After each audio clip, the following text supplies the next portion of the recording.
जहां पूरी दुनिया में धूमधाम के साथ नए साल का जश्न मनाया गया और आतिशबाजी के साथ 2025 का स्वागत किया गया, वहीं अमेरिका में नए साल के पहले ही दिन दहशत और डर दिखाई दिया। देश में नए साल के पहले ही दिन एक नहीं बल्कि 2 जगह पर हमले हुए। इस हमले में लगभग 14 लोगों की मौत हुई और कई लोग घायल हो गए। अमेरिका में हुए इन दिनों ही अटैक में कई दिलचस्प कॉमन पॉइंट्स दिखाई दे रहे हैं। आरोपी अमेरिका की ही सेना में रहे हैं और गाड़ियां भी एक ही जगह से किराए पर ली गई थी। अमेरिका में एक अटैक हुआ न्यू ऑरलियंस में, जहां एक पिकअप ट्रक भीड़ में घुस गया और उसने कई लोगों को कुचल दिया। इस अटैक में 14 लोगों की मौत हुई और लगभग 30 लोग घायल हो गए। दूसरा अटैक हुआ लास वेगस के ट्रंप होटल के सामने और इस अटैक में 7 लोग घायल हो गए।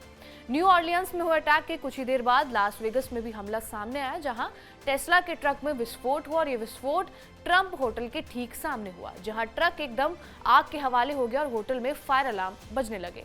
लास वेगस पुलिस मैकमहल ने ये कहा कि ट्रंप इंटरनेशनल होटल में वैलेट पहुंचने के 17 सेकंड के अंदर ही ये साइबर ट्रक में आग लग गई। विस्फोट की सूचना स्थानीय समय अनुसार सुबह लगभग 8:40 पर दी गई। इस अटैक में 7 लोग घायल हुए और इस अटैक के फौरन बाद होटल को खाली कर दिया गया। न्यू ऑरलियंस में हुआ अटैक में फौरन पुलिस ने जब एक्शन लिया तो 42 साल के आरोपी शमसुद्दीन जब्बार को गोली मार दी गई। FBI इस अटैक की जांच में जुटी हुई है। जांच के मुताबिक जब्बार को लेकर कई खुलासे किए गए हैं। वो एक अमेरिकी नागरिक था और वो अमेरिका की सेना में भी रह चुका था। वो पूर्व सैन्य IT स्पेशलिस्ट था। जब्बार ने साल 2007 से लेकर 15 तक अमेरिका की सेना के लिए काम किया। जहां न्यू ऑरलियंस का आरोपी शमसुद्दीन जब्बार आर्मी में रहा है, वहीं दूसरी तरफ उसी दिन हुए दूसरे अटैक का आरोपी भी अमेरिका की सेना का पूर्व सैनिक रहा।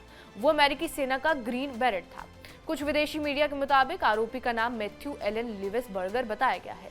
जहां एक तरफ दोनों के बीच एक कॉमन पेज आर्मी बैकग्राउंड को लेकर था, वहीं दूसरा पॉइंट ये था कि दोनों ने ही गाड़ी को हथियार बनाया।